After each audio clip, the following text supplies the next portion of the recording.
Son of God, share my mind, and you don't I give as you receive, and your release is Satan. Today's teaching is the number 110 in the series Christ's Forgiveness, How to Manifest Immortality Season 2. And the name of this teaching is Creation and Communication. It is clear that while the content of any particular ego illusion does not matter, its correction is more helpful in a specific context. Ego illusions are quite specific, although the mind is naturally abstract. Part of the mind becomes concrete, however, when it splits. The concrete part believes in the ego because the ego depends on the concrete. The ego is the part of the mind that believes your existence is defined by separation. Everything the ego perceives is a separate whole without the relationships that imply being. The ego is thus against communication, except insofar it is utilized as it is utilized to establish separateness rather than to abolish it.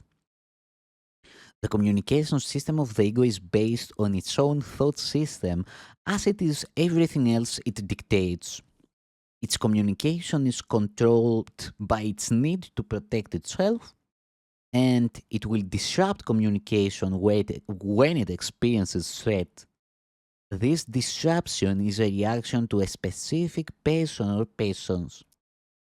The specificity of the ego's thinking, then, results in spurious generalization, which is really not abstract at all.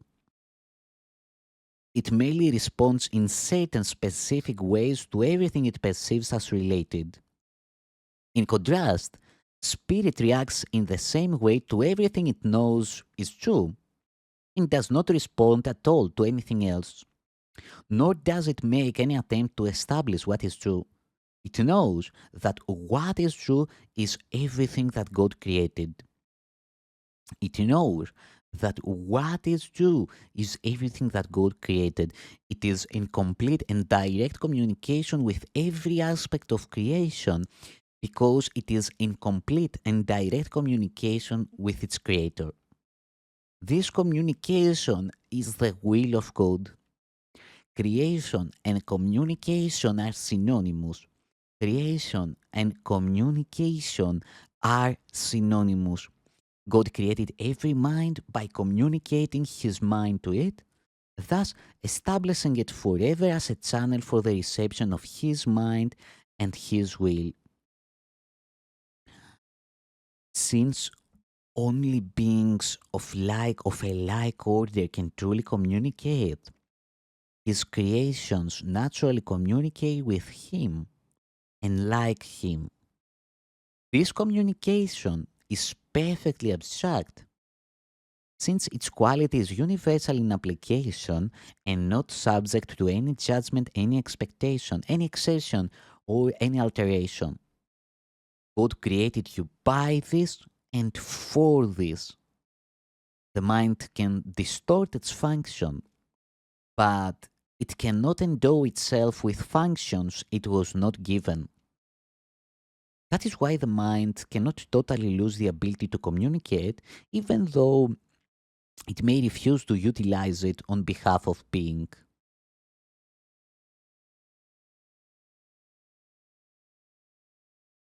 Existence, as well as being, rests on communication. Existence, however, is specific in how, what, and with whom communication is judged to be worth undertaking. Being is completely without these distinctions.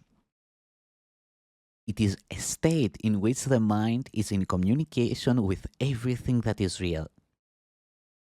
To whatever extent you permit this state to be curtailed, you are limiting your sense of your own reality, which becomes total only by recognizing all reality in the glorious context of its real relationship to you.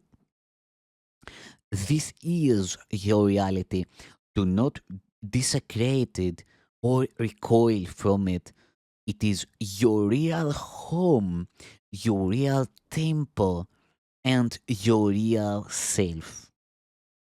God, who encompasses all being, created beings who have everything individually, but who want to share it to increase their joy.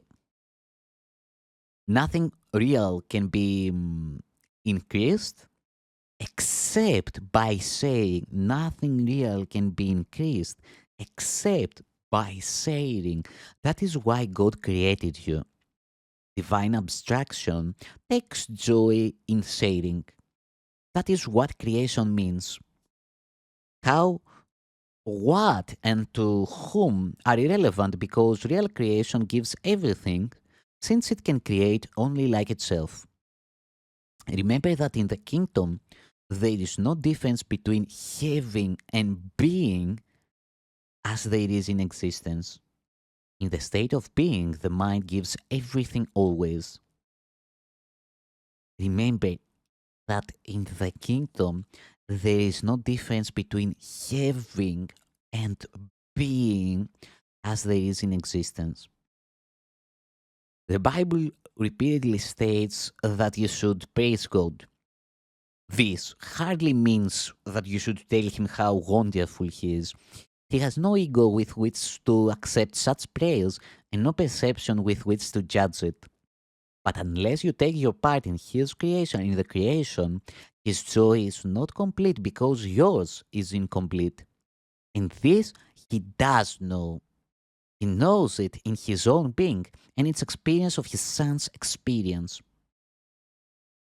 The constant going out of his love is blocked when his channels are closed, and he is lonely when the minds he created do not communicate fully with him.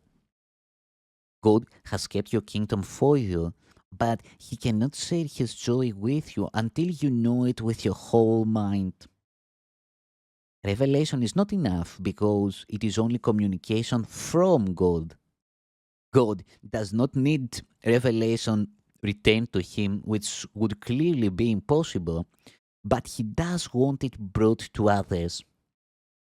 This cannot be done with the actual revelation. Its content cannot be expressed because it is intensely personal to the mind that receives it. It can, however, be retained by the mind to other minds through the attitudes, the knowledge from the revelation brings. God is praised whenever any mind learns to be wholly helpful. This is impossible without being wholly harmless because the two beliefs must coexist. The truly helpful are invulnerable because they are not protecting their egos and so nothing can hurt them. Their helpfulness is their praise of God, and He will return their praise of Him because they are like Him and they can rejoice together. God goes out to them and through them, and there is great joy throughout the kingdom. Every mind that is changed adds to this joy with its individual willingness to share in it. The truly helpful are God's miracle workers, whom I direct until we are all united in the joy of the kingdom. I will direct you to wherever you can be truly helpful, and to whoever can follow my guidance through you. Thank you, Son of God.